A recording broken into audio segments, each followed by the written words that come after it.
Bueno, muy buenos días todos y bienvenidos a otro video. Hoy vamos a estar hablando sobre un tema que muchos vienen pidiendo y preguntando, y esa es la historia de tu vida, de mi papá Daniel. Sí, hemos decidido empezar ahora, no por deseo propio, sino porque la gente está empujando bastante, quieren saber más y quieren saber más, entonces hemos decidido, bueno, vamos a hacerlo así. Lo vamos a hacer por partes, eso sí. La historia es bastante larga de cómo saliste de Argentina, por qué viniste a Canadá, así que van a ser episodios. Hoy comenzamos con el primer video. Sí. ¿Por qué saliste de Argentina? ¿Por qué te fuiste del país?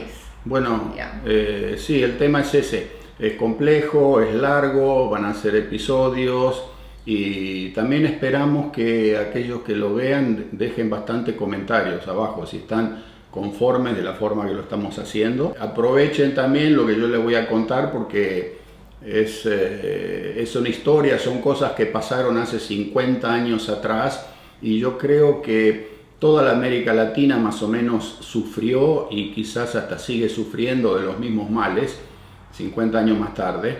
O sea que desde el Río Grande que divide a México con Estados Unidos hasta la Patagonia, todo esto que les voy a contar puede aplicar a cada uno de ustedes, ya sea en el país que estén mirando. Y muchos se van a sentir identificados porque son historias que a veces yo pienso, han pasado 50 años y hasta 60, porque esto empezó antes que nosotros salgamos de Argentina, y no son 5 años, son 5 décadas, es medio siglo, ¿okay? Es historia pura y para que cada uno después pueda ir sacando sus conclusiones.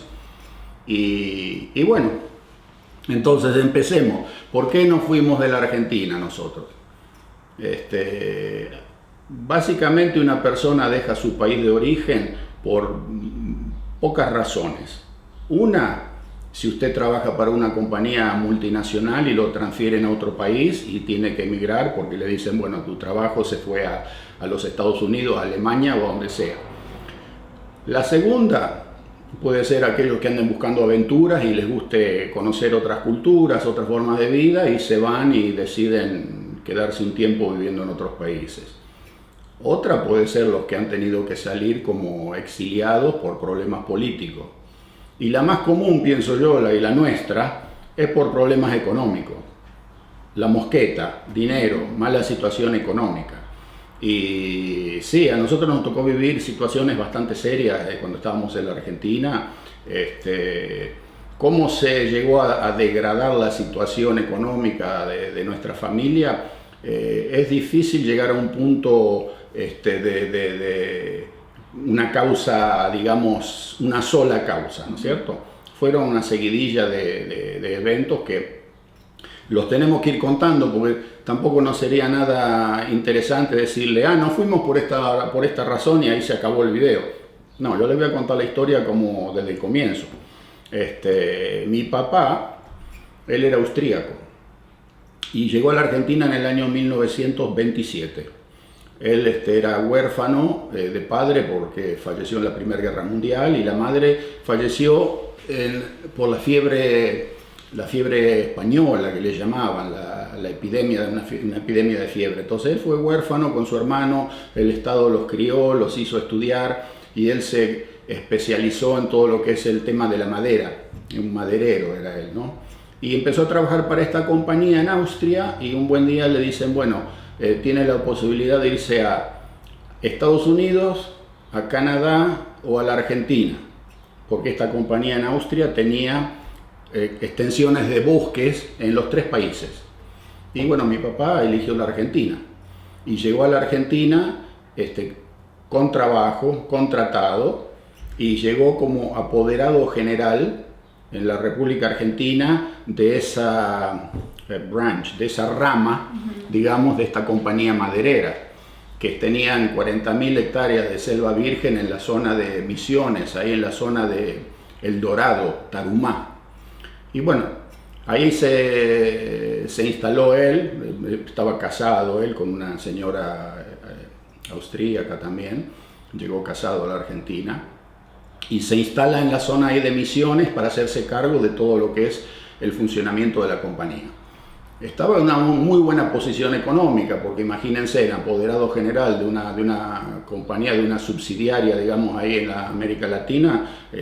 Yo no había nacido, pero por lo que he escuchado, la situación económica en esa época era bastante buena. Y bueno, después conoce a mi mamá, por supuesto. Él se separa, en esa época no existía el divorcio, ¿vieron? O sea que se separa de su primera esposa y empezó una nueva familia. Empezó una nueva vida con mi madre, digamos, ¿no es cierto? Tuvieron a mi hermano, el mayor, que es 6 años mayor que yo. Después vino otra hermana que es 3 años mayor, y después estuvo mi mamá embarazada de mi hermana y yo, que somos mellizos, y estaban viviendo en Posadas, ¿okay? En Misiones. Y mi viejo, bueno, él se tenía que perder en el obraje semanas enteras, ¿no? Y sí, mi mamá se quedaba sola con 2 chicos chiquititos, embarazada. Entonces ahí apareció otra persona en la familia, que es una mamá de crianza que tuve yo, que se vino a hacerle compañía a mi mamá, una chica de la zona de Misiones ahí, y que después se quedó con nosotros toda la vida y nos crió a nosotros, ¿cierto? Esa es mamá de crianza. Entonces sí, la situación iba bien, como les digo, económicamente. Vivían en Misiones. Él se encargaba de explotar la selva, el bosque virgen ese, de cortar los árboles que servían, llevaban la madera, en fin, todo lo que hace un maderero. Y pasan los años, y después resulta que se muere el dueño de la compañía esta en Austria, y su hijo se hace cargo. El hijo según parece, era medio uno de estos playboy, ¿viste? Hijito de ricacho con buena plata, medio tarambana, y a la compañía la pone en un estado de finanzas bastante rudimentario, y deciden vender la subsidiaria esta de Argentina. Entonces mi papá con otro grupo trataron de comprarla, pero apareció otro grupo de personas que fueron más rápidos y tal vez consiguieron el dinero más ligero, y la compraron. O sea que ya ahí empezó un poco también ya la decadencia, de pasar a ser una persona apoderada general de una tremenda compañía, y él se quedó trabajando ya como un empleado de la compañía. Entonces ahí la situación económica ya como que tuvo una caída. Bueno, se dejan Misiones y se van a vivir a Buenos Aires, a Ramos Mejía. Él ahí había construido un lindo chalet en la calle Humboldt. Y bueno, sí, los primeros años que yo me acuerdo, yo de chiquito, mi papá vivía con nosotros y en esa casa. Después no sé qué habrá sucedido, ya la situación con mi mamá también se ve que se debe haber empiojado, porque nosotros nos fuimos de Buenos Aires y nos fuimos a vivir a la ciudad de Necochea. Y mi papá se quedó en Buenos Aires. Y ya como que poco y nada lo veíamos, como quien dice, ¿no es cierto? Y bueno, mi mamá con mi mamá de crianza, los 4 chicos, tratando también de generar lo que se podía generar en cuestión dinero para sobrevivir, digamos, ¿no? Mi papá mandaba un poco de dinero también, etcétera. Bueno, pasaron los años, la situación iba desmejorando, y después decidieron, mi papá también había comprado un terreno en Necochea, cerca del Parque Miguel Lillo, ahí en la avenida 10. Deciden construir un edificio de apartamentos para alquilar. Yo me recuerdo que era chico y hicieron la estructura de cemento, las columnas, las losas, todo, y eso quedó frenado como 3, 4 años. O sea que muy bien, no sé qué pasó en el interín con las finanzas, pero el edificio quedó frenado.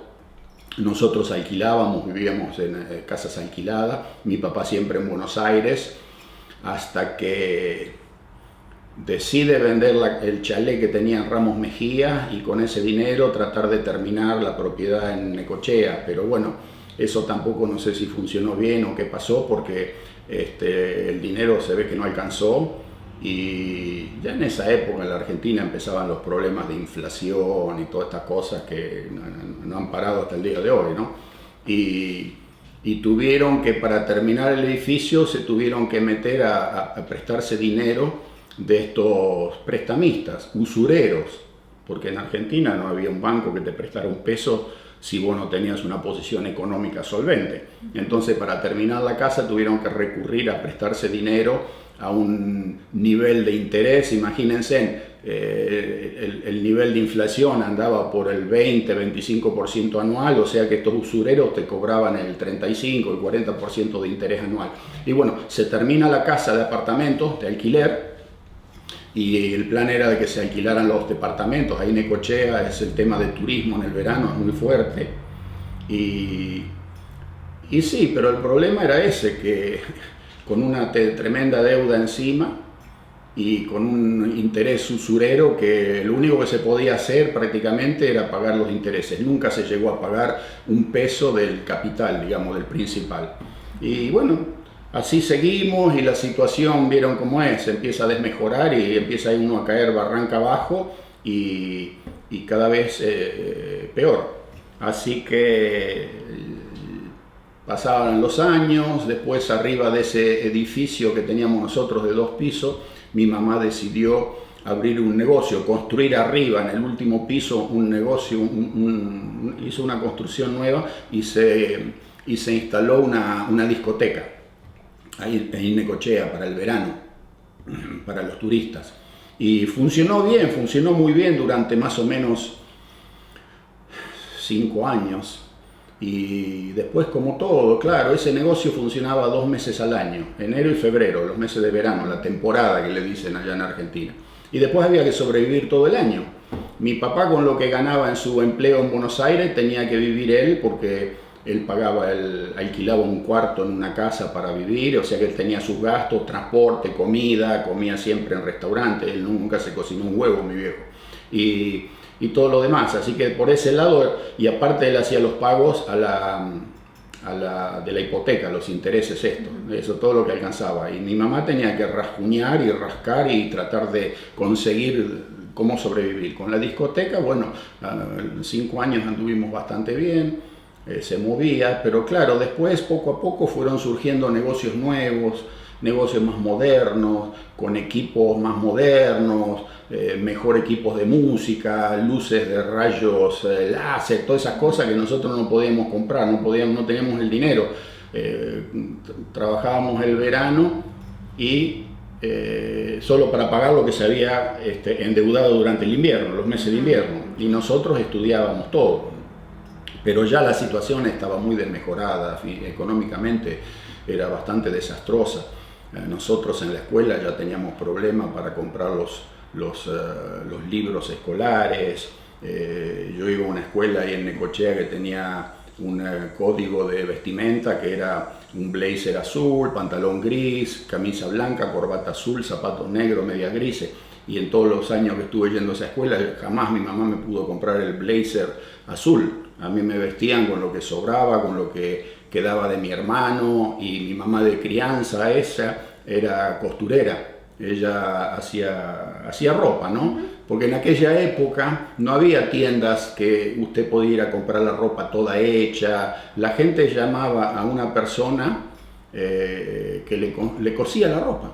A los modelos, que se escogían los modelos, estaban esas revistas norteamericanas que venían con los modelos, la foto del vestido, el pantalón, lo que vos quisieras, y del lado de atrás tenían el molde, que venía un papel así como tipo papel manteca, ese papel para cocinar, con todas las rayitas y las mediciones. Entonces la persona elegía ese modelo, se sacaba el molde, se ponía sobre la tela, se cortaba y después se cosía. Así se hacía la ropa y así se vestía la gente en esa época, ¿no? Entonces a mí me vestían con lo que sobraba de mi viejo, de mi hermano, me cosían lo que podían coserme. Y problemas con los útiles escolares, problemas me acuerdo que el equipo de gimnasia teníamos educación física 2 días por semana en la tarde, y yo nunca podía hacer educación física porque me sentaban en el banco y me decían: no trajiste la zapatilla, no vas a hacerlo, te sentás. Pero claro, el profesor no sabía que mi mamá no me podía comprar zapatillas o no me podía comprar el pantaloncito blanco, y yo tenía que ir a la clase igual porque si no ibas te ponían media falta. ¿Okay? Y al cabo de 12 faltas te quedabas libre, o sea que perdías el año escolar. Entonces había que ir sin el equipo de gimnasia y como que no trajo el equipo y siempre con las excusas y no, que la lavaron y no se secaron y en fin, ¿no? Todas esas cosas. Pero a veces faltaba dinero para tomar el ómnibus para ir a la escuela, porque nosotros vivíamos en la parte de la ciudad que le llaman la playa y las escuelas están en el centro. Y sí, la situación se fue desmejorando hasta que mi mamá decidió que nos mudábamos a Córdoba, a la ciudad de Córdoba, y allá estuvimos 1 año y medio. Ella había alquilado una casa grande y la había convertido alquilaba dormitorios, ¿no es cierto? O sea que la casa estaba siempre llena de gente, una casona de esas típicas casonas de la época de la colonia, con un patio interno y todas las habitaciones daban hacia el patio, ¿no? Y bueno, sí, 1 año y medio ahí en la ciudad de Córdoba. Ahí nos agarró en el año 69, estuvimos en el Cordobazo, estuvimos en el medio del quilombo ese que se armó cuando la ciudad de Córdoba se levantó y hay que acordarse que eran años que nosotros teníamos un gobierno, una dictadura militar, estaba Onganía de presidente. Entonces el pueblo quería democracia y la ciudad de Córdoba se levantó, pero de una manera que fue una locura eso, hasta que 2 días más tarde entró el ejército a la ciudad y empezó el desastre. Yo me acuerdo que nosotros vivíamos en el barrio Clínicas, un barrio estudiantil, y en la esquina, en cada esquina había una hoguera, la gente quemaba lo que encontraba, rompían, talaban árboles, era una cosa, pero una cosa enfermiza de locos lo que estaba sucediendo. Y allá a 4 cuadras de distancia estaba el ejército y se escuchaba como tirábamos la ametralladora. Cada vez que uno se arrimaba a la fogata a tirarle una botella de querosene o a un neumático para que se siga quemando, ahí se escuchaba que de allá era ta ta ta ta ta ta ta ta ta ta ta. En la parte de arriba de mi casa pegaron muchas balas también. Y sí, el centro de la ciudad quedó destruido, no quedó nada. Me acuerdo que estaba en la esquina de la avenida Vélez Arfiel y la avenida Colón, pleno centro en Córdoba, estaba la casa de Xerox, las fotocopiadoras. Y en aquella época las fotocopiadoras eran tan grandes que parecían el tamaño de un auto, ¿vieron? Y la gente entró a la casa Xerox, rompió todo, sacaban las fotocopiadoras esas gigantes y las tiraban así en las esquinas a la fogata, quemaban ómnibus, coches, no quedó un vidrio sano, se rompió todo. Una ciudad, pero la destrozaron a la ciudad de Córdoba, hasta que bueno, se calmó eso, ¿no es cierto? Y entonces, ese año, mi hermana, no mi hermana melliza, sino que mi hermana la siguiente, la que nos lleva 3 años de diferencia, ella se ganó digamos como una beca, un concurso de un intercambio estudiantil internacional. O sea que ella ganó el concurso y la mandaron a Estados Unidos, al estado de Connecticut, que está un estado muy chiquitito que está arriba del estado de Nueva York, a hacer el último año de la escuela secundaria. O sea que era un intercambio internacional. De Estados Unidos venían estudiantes a la Argentina o a otros países y de estos países mandaban estudiantes a hacer 1 año de estudios. Y ella estuvo 1 año viviendo en Estados Unidos y nosotros todavía estábamos en Córdoba, y hasta que al final ya la situación en Córdoba tampoco se pudo sostener más y bueno, ahí ya fue como quien dice el acabose, ¿no es cierto? Porque no quedaban más opciones. El edificio en Necochea ya se habían vendido todos los apartamentos, se había ido comiendo todo, no quedaba más nada para vender, digamos, ¿no es cierto? Quedaba solo la propiedad en el campo, que se trató de vender y nunca se pudo vender, si no tampoco eso ya no existiría, ¿no? Y sí, mi mamá dijo, bueno, mi hermana había llegado de los Estados Unidos y dijo, bueno, le contó cómo era en Estados Unidos, nos contó a todos cómo era la vida, cómo la gente trabajando podía tener una vida digna, y mi vieja, que era siempre bastante quijotuda, se lo dice, ¿no es cierto? Como que sea, hay una palabra que es así, quijotera, quijotuda, sí. Bueno, y decidió, dijo, nos vamos. Cerramos la casa que alquilábamos ahí en Córdoba, trajo un camioncito, se cargaron los muebles que se pudieron cargar, me acuerdo que se fue y se compró una bolsa de harina, una bolsa de azúcar, una bolsa de habichuelas, porotos, como lo quieran llamar, y nos fuimos a la casa allá en el campo, a la última trinchera, ¿vieron? Ya de ahí ya no quedaba más nada, era como, nuestra vida era como un ejército que iba retrocediendo y en el camino iba quedando todo tierra quemada, como quien dice, ¿no es cierto? Tierra arrasada, no quedaba nada, íbamos retrocediendo y aquí se perdía esto, aquí allá se vendía lo otro, hasta que no quedó ya más nada, era lo que teníamos puesto y bueno, nos fuimos a la casa y se decidió que se viajaba a los Estados Unidos, así que primero se fue mi mamá con mi hermana, ellos fueron a Buenos Aires, hicieron los pasaportes, sacaron los pasajes a crédito y mi papá consiguió a alguien que firmara como garante y sacaron los pasajes a crédito y se fueron a Estados Unidos, mi mamá y mi hermana. Nosotros nos quedamos en el campo esperando y estuvieron ellos ahí como 3 meses hasta que finalmente nos dijeron, bueno, pueden venir ustedes. Y viajamos, mi hermano mayor, yo y mi hermana melliza. Así que de ahí nos mandaron dinero ya de Estados Unidos, ellos empezaron a trabajar y nos mandaron dinero para poder ir a Buenos Aires y para empezar los trámites del pasaporte, todo eso. Desde aquella época ustedes no se imaginan lo que era, ¿vieron? Había que ir al departamento de la Policía Federal a sacar el pasaporte, en época de dictadura militar, te atendían con un desprecio, con una prepotencia y soberbia, como que el ciudadano fuera un pedazo de basura, ¿viste? Para entrar te toqueteaban todo, te buscaban. Bueno, entrabas ahí al departamento, todos los dedos de la mano, no sé cuántas veces te sacaban las huellas dactilares, las fotos, y te dejaban los dedos enchastrados en tinta y no te daban ni siquiera una servilleta para limpiarte, ¿viste? Te decían, ahí está el baño.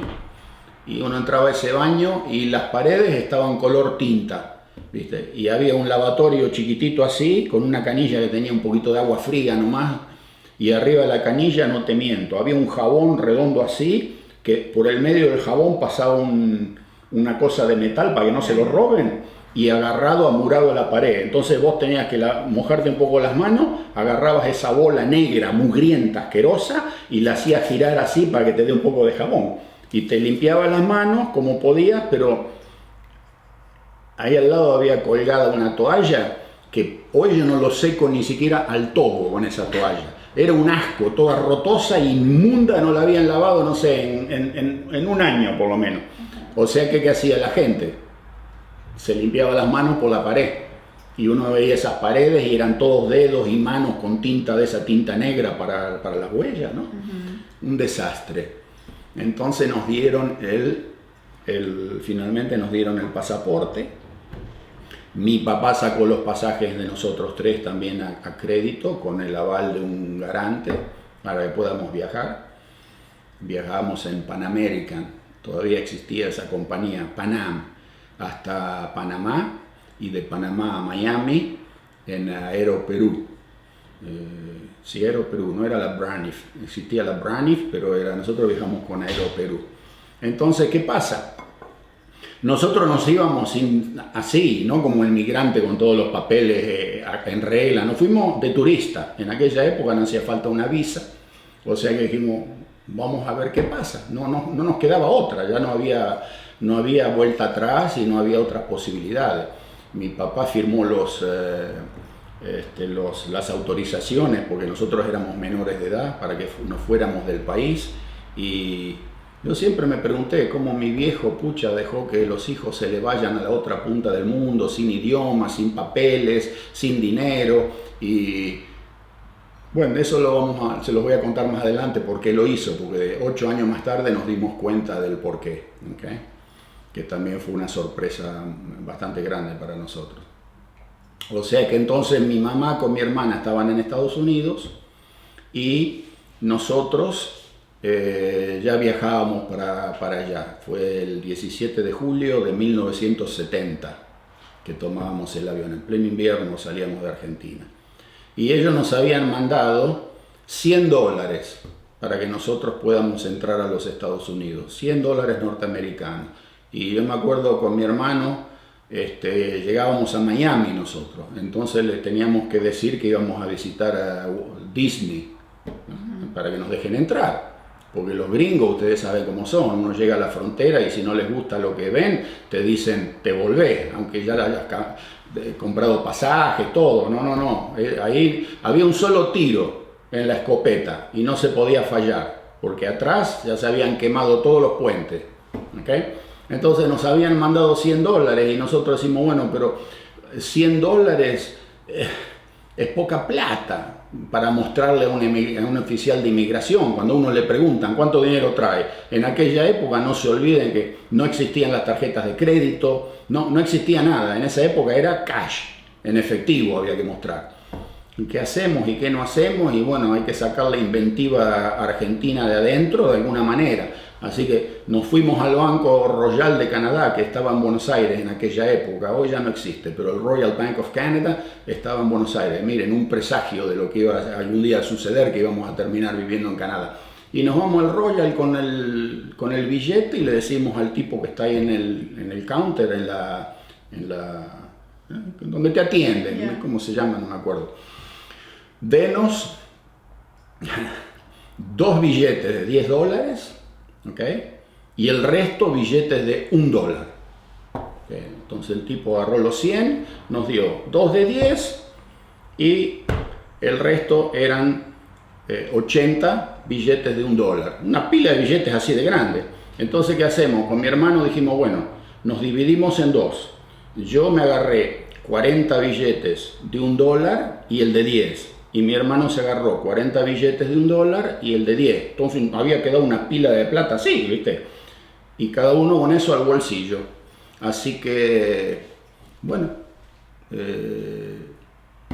¿qué les voy a decir? ¿Qué llevábamos en la valija? Si llevábamos lo que nos quedaba era lo que teníamos puesto, como ropa. Y en la valija habíamos puesto, nosotros también, ¿viste? Que creo que llevábamos unas sábanas, una frazada, una cosa así. Si nos hubieran abierto la valija en Miami, nos hubieran dicho, pero ustedes de dónde se piensa que llegan, que en este país no van a venir a un hotel y no tienen frazada, no tienen sábana, porque ropa no teníamos. Entonces dijimos, bueno, llevemos lo que vamos a necesitar tal vez allá, si alquilamos una casa y, en fin, no nos revisaron las valijas, ¿no es cierto?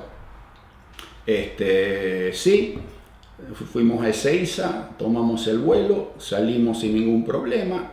Y primera vez que volábamos en aquella época, los aviones también no tenían la cabina no estaba muy bien presurizada y uno le dolían los oídos y, en fin, llegamos a la ciudad de Panamá. Ahí llegamos al aeropuerto de Panamá y la compañía aérea se hacía cargo de todos los costos. Nos llevaron en un taxi hasta el hotel, no sé si hoy si hay algún panameño mirando esto, que me escriba ahí abajo si existe el hotel La Siesta todavía. Y llegamos al hotel La Siesta y habíamos llevado la ropa de baño, me acuerdo, tenía una linda piscina y nosotros, claro, ¿viste? A la piscina de cabeza, lo primero. Yo bajé del avión en Panamá y como en aquella época no había manga, se bajaba por la escalerita y se bajaba al tarmac, ahí al concreto, paraban los aviones al lado de la terminal. Y cuando bajé en Panamá, en el mes de julio, imagínense, eso, pleno verano, y pensé que el calor era algo tan infernal, pero tan brutal, que yo dije, son las turbinas del avión, que como bajamos por la cola, deben estar largando el calor y es eso lo que uno siente, ¿no? Pero no, a medida que íbamos caminando hacia la terminal el calor no menguaba, era una cosa que seguía y yo digo, madre mía, ¿cómo es posible que la gente vive en un lugar así con estas temperaturas? Y para colmo nosotros veníamos con ropa media como que de Argentina, no era ropa de súper invierno, pero una ropa un poco más pesada, no eran shortcitos y una t-shirt, ¿no? Así que sí, estuvimos ahí en Panamá. Y lo que me llamó la atención en Panamá, que nosotros Y por ahí en el video tengo que hacer este tipo de comentarios para que ustedes sepan, pero no es nada ni racista ni nada por ese estilo. Pero yo en toda mi vida en Argentina, en los 16 años, nunca había visto una persona de color.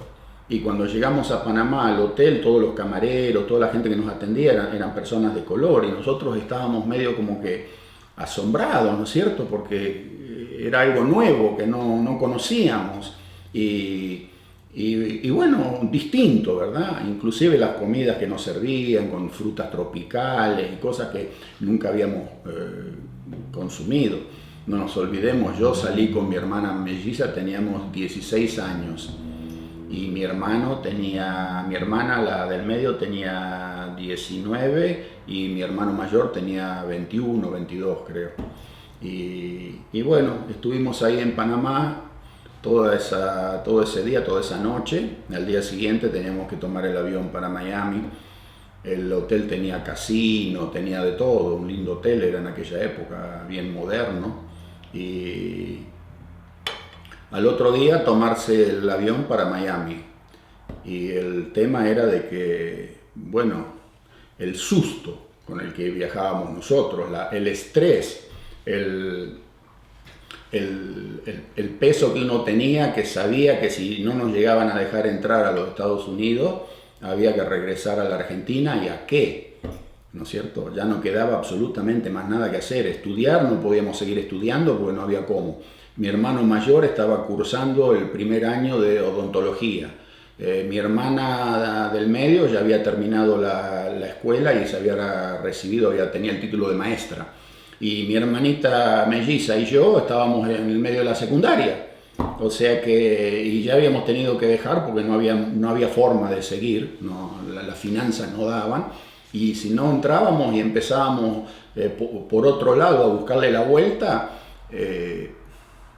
ok, no sé, no quiero pensar en qué situación estaríamos hoy o en qué situación hubiésemos pasado nuestra vida, porque no, una mujer como mi mamá sola con 4 hijos y 2 adoptivos que llegaron después a la familia, me había olvidado de contarles que llegaron 2 como paracaidistas que no se pudo decir no los tomamos porque, bueno, llegaron, o sea que 2 y mi mamá de crianza y el perro que teníamos nosotros, un ovejero belga que era un hermano para nosotros, o sea que antes de salir de la Argentina en el año 67, que las cosas todavía medio como que andaban un poquito, habíamos comprado un vehículo, una estanciera, ¿no es cierto?, del año 67, y también la habíamos perdido porque no se pudo terminar de pagar y vinieron y se la llevaron, ¿okay?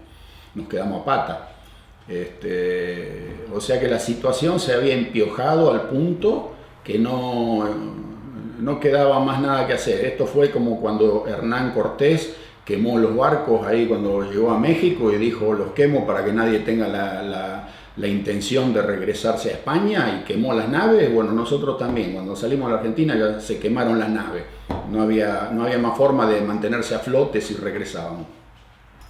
Así que, bueno, tomamos el avión aquella mañana en Panamá City con destino a la ciudad de Miami. ¿Okay?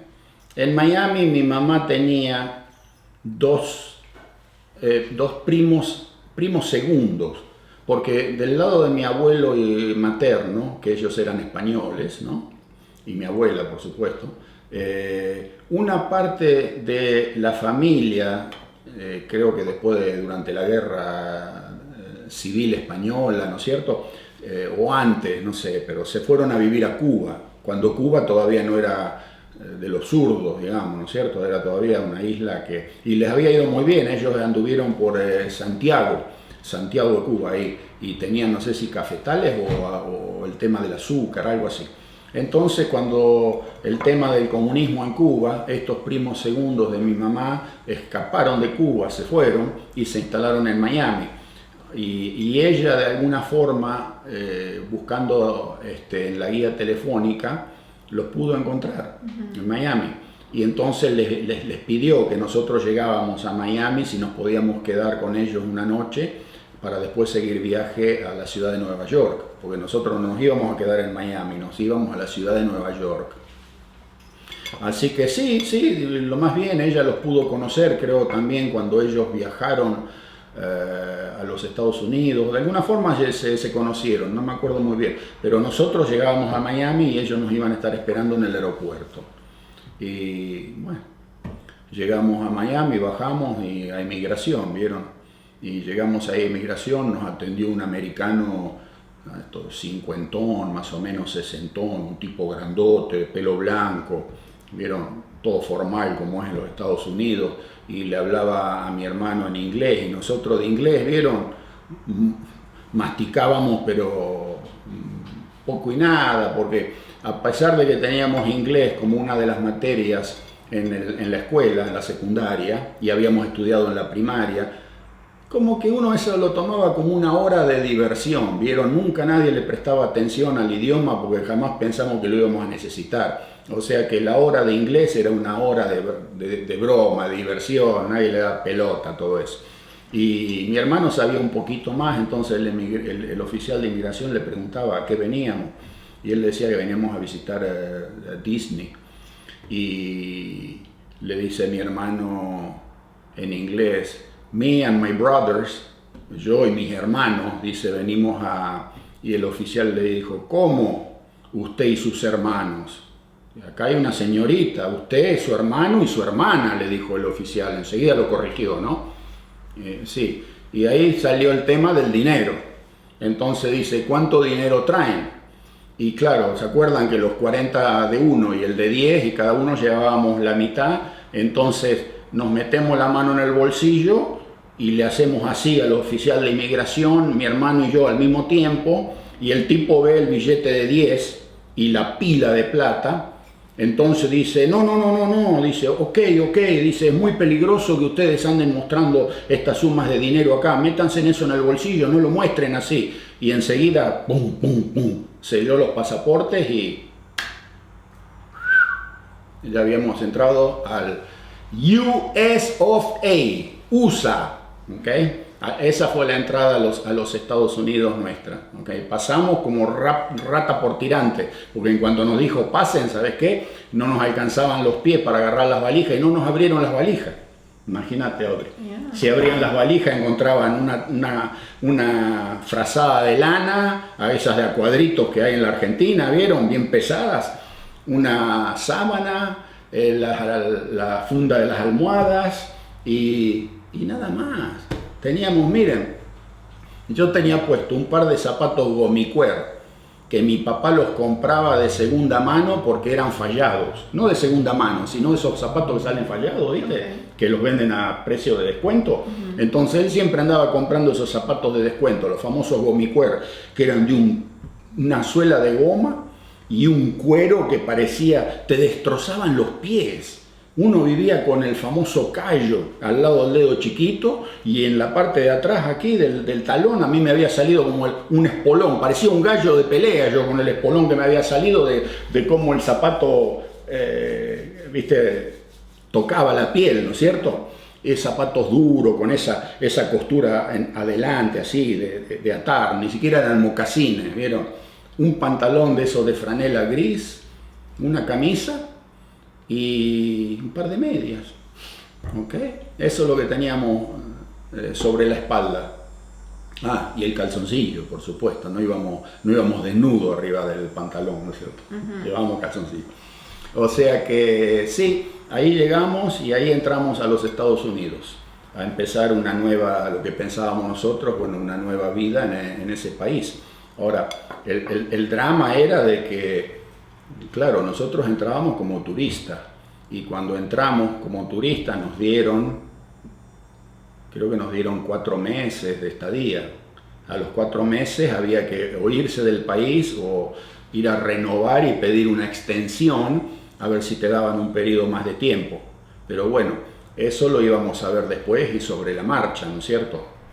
Llegamos al aeropuerto y atrás, cuando salimos, ahí estaban esperándonos los primos segundos de mi mamá, cubanos, no los conocíamos, nunca los habíamos visto, y nos llevaron a su casa Y esa tarde hacía un calor, pleno verano, vieron en Miami el mes de julio, los que han estado ahí, eso es inaguantable. Y estaban ellos ahí en la casa y yo me moría por conocer Miami Beach.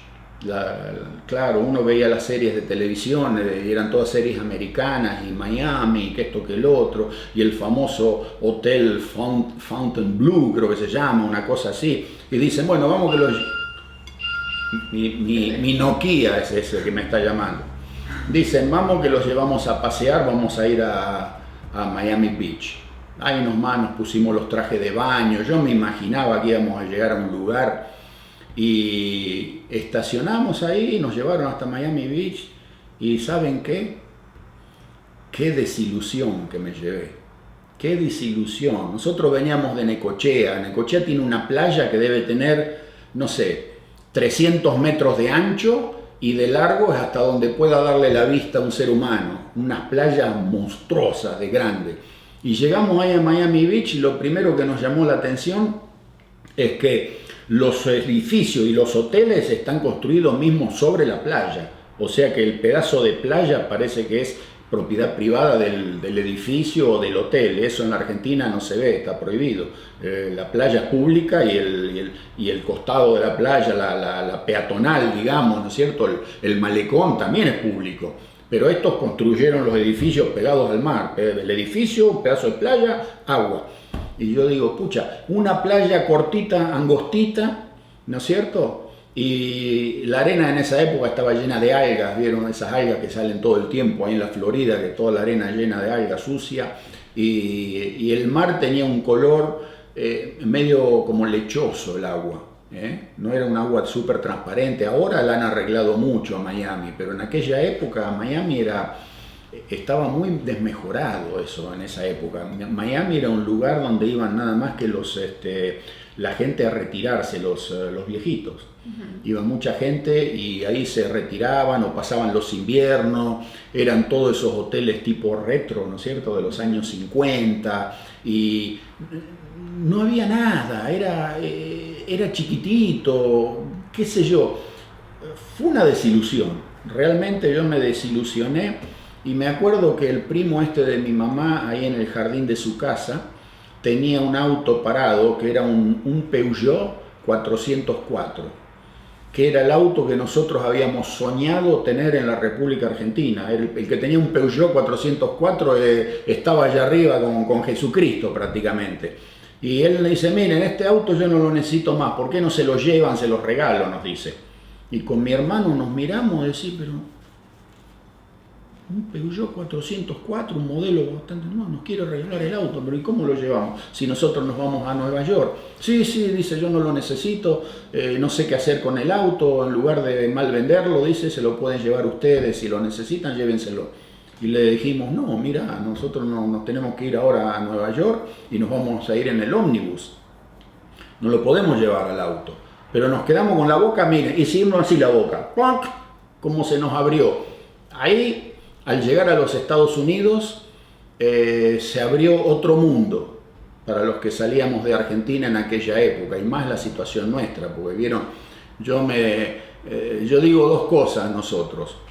Primero, nosotros fuimos una familia de adelantados, ¿vieron? No porque tuviésemos una situación, sino porque lo que le está pasando a muchísima gente hoy en la República Argentina, a nosotros nos sucedió 50 años atrás. O sea que por eso digo adelantados, porque desde que nosotros nos fuimos, ahora la situación no ha hecho nada más que empeorar, ¿no es cierto? Y no se puede negar. Esa era una cosa. Y otra cosa es que cuando nosotros estábamos viviendo en Argentina, nosotros sufríamos de un síndrome que yo lo he llegado a darle un nombre y lo he llegado a nombrar el síndrome huevo de Pascua. ¿Vieron? Ustedes dirán, ¿por qué el huevo de Pascua? Porque usted cuando ve un huevo de Pascua ahí en la vitrina de un lugar envuelto en ese papel brilloso y después le saca el papel y ve ese huevo de Pascua y uno dice, miércoles, mira ese huevo, tengo chocolate para 5 años acá. Pero en cuanto le hace así, ¡pic!, eso se rompe en 1000 pedazos y es una capita que no debe tener 1 milímetro de espesor. Es todo vista.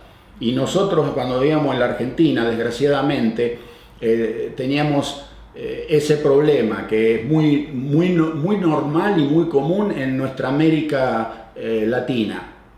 Eso de aparentar hacia afuera lo que no se es, hablando más bien económicamente. A nosotros nos veían los vecinos y la gente que no nos conocía y decían, mirá, estos tienen un edificio de 2 pisos, en el tercer piso tienen una discoteca, tienen un auto que han comprado, los chicos estudian, y la gente pensaba que nosotros tal vez por ahí éramos potentados de la finanza. Y en realidad la realidad, la vida era otra para nosotros, era todo un bluff, ¿no es cierto?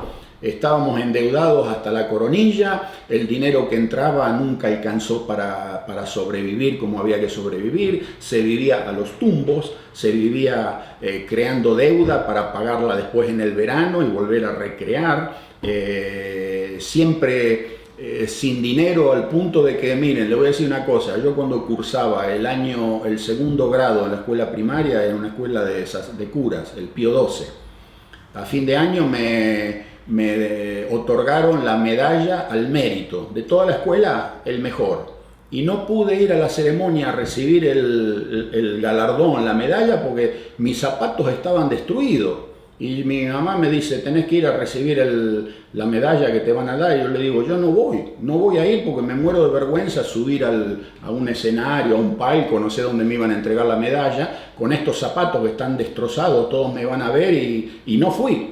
O sea que la única medalla que gané en mi vida no la pude ir a recibir en persona porque la situación era al punto que mi mamá no me podía comprar un par de zapatos, ya en aquella época. Así que con esto yo pienso que más o menos le doy una idea de por qué nos fuimos de la Argentina. No nos quisimos ir, digamos que la Argentina nos escupió, ¿no es cierto?, a nosotros. Nos dijo, ok, nos pasó por la picadora de carne. Y cuando salimos, lo poco que quedaba, dijimos, o nos vamos o reventamos. ¿Qué hubiésemos hecho? No sé, ¿viste? Uno no lo pienso. Por el otro lado, está la parte de que menos mal que no fuimos, porque nosotros en aquella época, todos estudiantes, dictadura militar, la gente quería la democracia, y empezaron a surgir todos estos grupos de... Yo me acuerdo que después de la escuela siempre había reuniones, ¿vieron? Hoy hay reunión en la casa de tal, íbamos ahí, nosotros unos mocosos que todavía no nos sabíamos limpiar bien el trasero, y uno entraba a esos lugares y había unos mocosos ahí, capaz que de 18 años, 19 años, y fumando cigarrillos, tabaco negro, café negro también, eran todos, ¿vieron? Bohemios, eran todos caudillos, ¿no es cierto? Y uno entraba ahí y ahí te adoctrinaban, porque uno era maoísta, el otro era leninista, otro, yo soy troiquista, y ni sabían de qué hablaban. Bien, hoy en día me doy cuenta, en el día de hoy, que la cantidad de gente que se debe haber perdido por culpa de semejante manga de pelotudos que le llenaban la cabeza con basura a la gente sin siquiera ellos estar convencidos de lo que decían. Todo el mundo desesperado por conseguir el famoso librito rojo de Mao Zedong, ¿okay?, que estaba reprohibido en la Argentina. Te agarraban con eso en la mano y ¿quién tiene el libro rojo? No, te lo voy a conseguir prestado, a ver lo que dice el Mao famoso ese. Y así, y si nos hubiésemos quedado en la República Argentina, en el tren que íbamos, nunca nos metimos en nada, no somos ni terroristas, ni anduvimos a los tiros contra la policía, nada, no, íbamos solo a escuchar, pero ya se veía por dónde venía la mano, vieron cómo iba a ser la cosa. Y años después de habernos ido, yo me enteré que muchos de los compañeros nuestros y vecinos y que esto y lo otro no están más, los desaparecieron cuando entró la famosa dictadura de Videla y toda esta gente. O sea que ahí ya se estaba gestando en los años 70 lo que iba a venir, digamos, ¿no es cierto?, con los grupos peronistas, estos de izquierda, de derecha, del centro, de arriba, de abajo, qué sé yo, un quilombo, ¿bien? O sea que menos mal que también mi mamá lo pudo capaz que olfatear, porque ella tenía un olfato también para las cosas, que se daba cuenta de lo que podía pasar mucho antes de lo que pasaran, ¿no? Y sí, eso fue más o menos la razón por la cual nosotros decidimos que teníamos que irnos. de la Argentina y bueno, nosotros como menores no pudimos tomar ninguna decisión de decir yo no quiero ir o yo me quiero quedar, porque no teníamos que ir a donde nos mandaban, ¿no es cierto? Mi papá no tuvo problemas en firmar ¿cómo se dice? El permiso para salir del país, porque no podía salir del país si tu papá no firmaba diciendo que estaba de acuerdo, y mi mamá dijo nos vamos. O sea que, aunque nos hubiésemos querido quedar, ¿con quién? No había con quién, no teníamos con quién. Y fue bien, fue una situación bastante, ¿cómo se dice? Se me pierden las palabras. Traumatizante, porque nosotros nos encontramos que un día estábamos en la escuela con todos los compañeritos, nuestra única preocupación, digamos, era a ver las chicas, vieron una noviecita por ahí, y aparte los problemas económicos, pero como un joven adolescente que te vas a poner a pensar. Y sí, y de golpe y porrazo te encontrás que te mandan a la otra parte del mundo sin hablar el idioma, sin dinero, sin un estatus legal para poder hacer las cosas con toda legalidad. Y el problema más grande es a sobrevivir, porque nosotros no teníamos nadie que nos estuviese esperando en los Estados Unidos y que nos dijese, ok, acá tienen una casa, aquí hay comida, aquí pueden quedarse hasta que se ubiquen. No, mi mamá había alquilado un apartamento en Queens, ¿no? Como ellos habían ido 3 meses antes, con lo que habían podido generar, habían podido alquilar un apartamento, habían pagado el primer mes de alquiler. Y el primer mes de alquiler en aquella época, ahí en Queens, el apartamento eran $350 mensuales, la renta, el alquiler, que era una fortuna. Piensen que en aquella época un sueldo básico, trabajando en una factoría, en un restaurante, un sueldo mínimo, y se podía llegar a traer $60 por semana a la casa, ¿no es cierto? Y sí, el apartamento se alquiló y era un apartamento recién construido, era un dúplex, ¿no es cierto? Una casa que tenía el apartamento abajo y arriba tenía otro apartamento que es el que alquilamos nosotros, con 3 dormitorios, 2 baños, una cocinita y un living comedor. Y ese era el apartamento al cual llegamos nosotros, y hace una hora que estamos hablando. Ya, y la batería también. Okay. Así que creo que tal vez vamos a terminar con esa parte de la historia acá, sí. Y después nos puedes contar sobre la llegada a Nueva York, cómo se instalaron, encontraron empleo y todo eso. Todo eso, esa sí. Es la primera parte. Hay que acordarse que nos quedamos en Miami. Okay. Quedamos en Miami, y listos para viajar hacia Nueva York. Y bueno, les queríamos contar más o menos bien completo. Les pedimos por favor que nos dejen en los comentarios si les gusta lo que están viendo, o si no les gusta, entonces no lo hacemos, ¿cierto? Pero lo pidieron tanto que digo, no, ya que le vamos a contar la historia, vamos a contarla como realmente es, ¿okay? Ustedes ya saben cómo soy yo, cuando digo algo pueden llevarlo al banco y depositarlo, porque eso es así. Y aparte, usen todo esto que yo les estoy contando para que sea una experiencia de vida para muchos que por ahí se quieren ir, o que están pensando, o lo que sea. Hagan de cuenta que, miren, lo que yo he vivido, no sé si habrá mucha gente en este planeta que lo haya vivido, ¿okay? O sea que cuando me escuchen hablar a mí, hagan de cuenta que en el patio de su casa aterrizó un plato volador, ¿vieron? Que viene de una galaxia lejana, futurista, y que está años luz avanzada, y baja Daniel, y Daniel les va a hablar cómo son las cosas, así sin pelos en la lengua, sin rodeos, sin engaños, que tanto moneda diaria es hoy en día, cuando se promete, se habla, se dice, y al final es todo golazo, mentiras, ¿vieron? Yo les voy a decir la justa, y después aquellos que se quieran ir, entonces pueden decidir o no pueden decidir, o más o menos tienen una idea de cómo, con qué es lo que se van a encontrar, cómo se van a sentir.